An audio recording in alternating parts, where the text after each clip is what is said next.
안녕하세요. 빠른 이혼 전문가 임경숙 변호사입니다.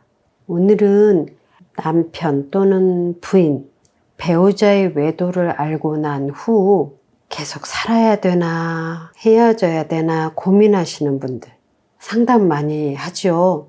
저한테도 이런 고민 때문에 많이들 와서 하소연들 많이 하십니다. 그래서 오늘은 남편의 외도, 부인의 외도, 배우자의 불륜을 알고 난 이후 어떻게 해야 되는지, 어떻게 하면 좋겠는지 한번 여러분과 함께 이야기 나눠보겠습니다. 일단 사례를 한번 말씀드릴게요. 30년 정도 넘게 산 부부입니다. 어느 날 우연히 남편의 핸드폰을 봤습니다. 보니 내용이 가관이 아닙니다. 남편의 핸드폰에는 상간녀와의 애정 표현 문자, 사진 아주 많이 들어 있었습니다. 일단 증거로 사진을 찍어 두었습니다. 그리고 남편에게 따졌습니다. 그랬더니 남편이 정리하겠다, 용서해달라, 잠깐 만난 사이다 라면서 변명을 합니다. 부인은 30년이나 살았고 자식들도 있고 산전수전 다 겪은 부부 사이니 이제 와서 이혼을 하면 뭐하나 하는 생각에 남편과 이혼하지 않기로 했습니다. 그래서 증거로 찍어둔 사진을 다 지우고 용서를 해 주었습니다. 그랬더니 남편은 처음 몇 달간은 조심을 하는 것 같더니 다시 슬슬 이상한 짓을 합니다. 핸드폰을 몰래 잠궈두기도 하고 밤에 나가서 통화를 좀 하기도 하고 왠지 수상합니다. 그래서 부인이 추궁을 합니다. 그랬더니 오히려 남편이 더 큰 소리 칩니다. 어쩔 건데 부인이 기가 막힙니다. 화병이 났습니다.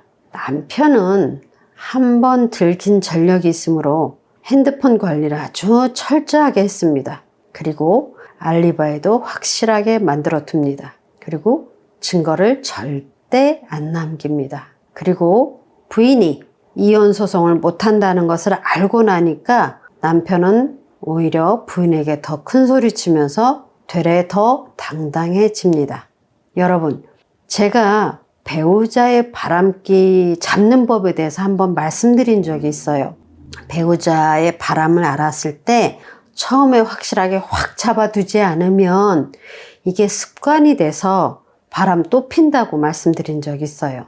처음에는 사생결단할 각오를 가지고 확실하게 잡으셔야 됩니다. 근데 대부분 부인들이 마음이 좀 약하셔가지고 처음이니까 잘못했다고 싹싹 비니까 다시는 안 그런다고 하니까 각서를 쓰겠다고 하니까 그리고 나도 이혼할 마음이 없으니까 그리고 막상 이혼할 생각까지 해보니 앞날이 캄캄하고 자녀들 결혼도 시켜야 되고 나 혼자 살 생각이 좀 깝깝하기도 하죠. 이런 등등등의 이유로 처음에 그냥 은근슬쩍 두리뭉실 용서를 해줍니다. 그리고 남편의 말을 믿습니다. 다시는 안 그러겠지. 양심이 있으면 나를 또 속썩이지 않겠지 라는 희망을 가지고. 그런데요, 한번 바람을 폈던 배우자는 그 짜릿한 맛을 압니다. 재미있거든요. 삶의 활력도 주고요. 처음 들키고 나서 별것 아닌 것처럼 은근슬쩍 넘어가면 바람핀 배우자는 반드시 바람을 다시 핍니다. 왜냐고요? 본인이 바람을 펴도 부인이 어쩌지 못하는 걸 아니까요.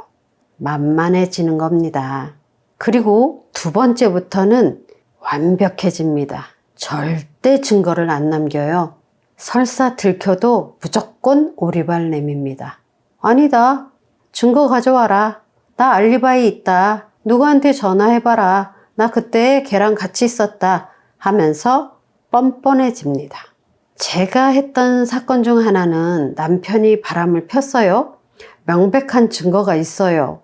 모텔에 들어가서 몇 시간 있다가 나온 거를 CCTV로 확보를 했습니다. 그래서 그 증거를 들이밀었더니 이 남편이 하는 말이 뭐라고 했는지 아세요? 완전 선수예요. 같이 모텔에 간 건 맞는데 둘이서 술만 마시고 나왔다? 너무나 뻔한 거짓말을 아무렇지도 않게 해요. 그 말을 누가 믿습니까? 그래서 처음 바람 피웠을 때 확실하게 잡아야 합니다. 다시는 바람 피지 못하게 무서운 맛을 보여줘야 합니다. 그런데요, 오늘 제가 드리고 싶은 이야기는 이게 아닙니다. 이 이야기는 이전에 했던 얘기이기 때문에 그 얘기를 다시 한번 강조한 것이고요. 오늘 얘기는 다른 겁니다. 배우자가 바람을 피웠어요. 그런데 이혼할 용기는 없어요. 용서를 했어요. 같이 살기로 했어요.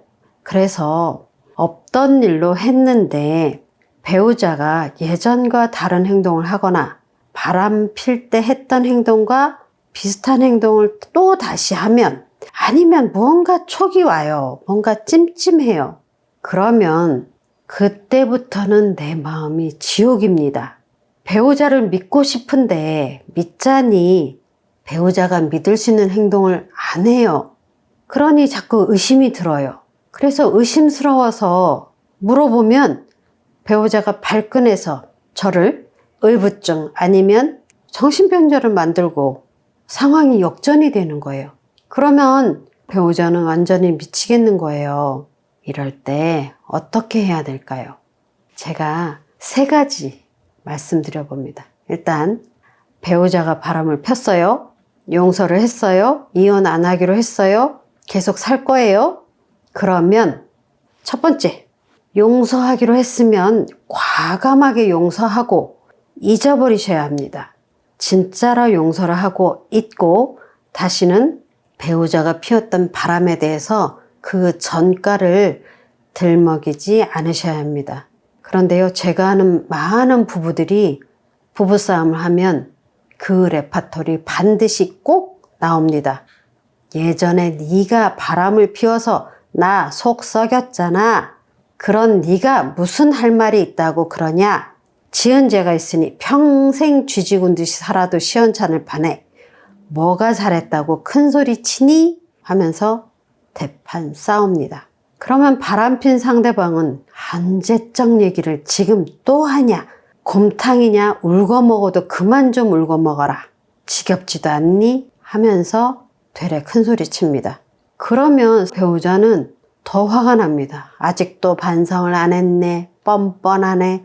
적반하장이네 하면서 더 크게 화가 납니다. 진짜로 용서를 하긴 하신 건가요? 용서한 척 하신 건가요? 아니면 배우자가 하는 거 봐서 용서를 했다가 미우면 용서를 안 했다가 또 이쁜 짓을 하면 용서를 해줬다가 이렇게 왔다 갔다 하시는 건 아닌가요? 용서를 하기로 했으면 마음과 기억에서 지워버리시고 다시는 그 일로 싸우지 마셔야 합니다. 안 그러면 내 스스로가 지옥에서 살게 됩니다. 나를 위해서라도 용서를 하십시오. 그게 잊어집니까? 변호사님이라면 그거 있겠습니까? 어렵죠. 잘 안 잊어지죠. 저도 용서하라 그러면 잘 용서가 안 됩니다. 그래도 노력을 하셔야 합니다. 왜냐하면 내가 살기로 결정했으니까 나를 위해서 용서를 하셔야 합니다. 내가 용서를 안 하면 내 마음이 지옥이기 때문에 내가 지옥에서 살지 않기 위해서 용서를 해주는 겁니다. 배우자가 이뻐서 용서해 주는 거라기보다는 나를 위해서 과감하게 용서하도록 노력을 하시기 바랍니다. 2번째는 도저히 용서가 안 돼요. 용서를 하려고 했는데 도저히 용서가 안 돼요. 내 마음이 지옥 속이에요. 이 상태로는 도저히 못 살 것 같아요. 그렇다면 쿨하게 헤어지셔야 합니다. 처음에는 용서해 주기로 했고 용서가 됐다고 생각을 했습니다. 그런데 배우자가 또 바람을 핍니다. 도저히 용서가 안 됩니다. 좀 그럴 수가 있나요? 지난번에는 다시는 안 그런다고 철석같이 약속했는데 또 바람을 피다니 배신감이 이만저만이 아닙니다. 이럴 때 배우자의 바람이 반복될 때 도저히 용서가 안 될 때 그럴 때는 미련 두지 말고 쿨하게 버리십시오. 쓰레기는 고쳐 쓰는 게 아니다 하시면 됩니다. 그리고 멋지게 새 출발하십시오. 공부도 하고 사회생활도 하시고 일도 하고 멋지고 신나게 사십시오. 너 아니어도 나 잘 산다는 걸 보여주십시오. 자신감 있고 당당하게 사십시오. 물론 처음에는 힘듭니다. 그게 말처럼 쉽나요? 그러나 이겨내셔야 합니다. 왜냐하면 내 인생 배우자가 책임져 주는 게 아닙니다. 내 인생은 내가 사는 겁니다. 세 번째, 어정쩡한 상태로 용서도 못하고 헤어지지도 못하면 남은 인생 악다구니로 싸우면서 사시면 됩니다. 용서도 못하고 버리지도 못하면 어쩌겠습니까? 평생 원수덩어리 끌어안고 살아야죠. 배우자가 바람 피면 상간녀 소송해서 위자료 듬뿍 받고 바람 안 피면 이쁘다 하면서 데리고 살아야죠. 싸울 때는 치열하게 싸우고 지지고 볶고 하시면서 한평생 사는 거죠. 어쩌겠습니까? 많은 분들이 이렇게 사십니다. 요즘 이혼이 다반사야, 이혼 별거 아니야 라고 말을 해도 막상 이혼하려면 이것저것 걸리는 것도 많고 자식 문제, 경제 문제, 그 다음에 체면 문제, 자존심 문제 많죠. 이혼 못 하시는 분들 많습니다. 제가 아는 분들도 속이 상해서 이혼 상담은 많이 하셔도 진짜 이혼 소송까지 하시려면 굉장히 큰 엄청난 용기를 내셔야 해요. 마음으로는 수백 번 이혼하고도 남았다 이런 말 하시죠? 옛날 우리 부모님들, 특히 어머님들 그렇게 사셨어요. 남편이 나가서 남봉질을 해도 아야 소리 못하고 속으로 참고 참으면서 옛날 어머니들 가슴에 화병 다 있습니다. 배우자의 바람을 알고 난 이후 계속 살아야 할지 아니면 과감하게 이혼을 해야 될 것인지 지금도 고민하고 계시는 여러분들, 인생에 정답은 없어요. 내가 하고 싶은 대로 하시면 됩니다. 다른 사람들에게 조언을 구해봐도 뾰족한 수 별로 없어요. 물어보면 물어보는 사람마다 답이 다 달라요. 참고 살아라. 아니면 그냥 확 이혼해 버려라. 선택은 본인이 하는 거다. 물어보는 사람마다 답이 다 다릅니다. 그런데요, 답은 본인이 제일 잘 압니다. 오늘 이야기 도움이 되셨을까요? 왜냐하면 이혼이 쉽다, 이혼 그거 별거 아니다 라고 말씀을 하셔도 막상 이혼하시면 엄청 괴롭습니다. 마음고생 많이 합니다. 상대방이 어거지 소리 할 때 화가 나고요. 복장 터집니다. 그 과정 견디면서 이혼해서 이기시는 겁니다. 여러분, 속상하고 힘드실 때 언제라도 찾아오십시오. 빠른 이혼 정확하게 잘하는 임경숙 변호사입니다. 오늘 도움이 되셨다면 구독, 좋아요, 알람 설정 부탁드립니다. 구독은 저에게 큰 힘이 됩니다. 감사합니다.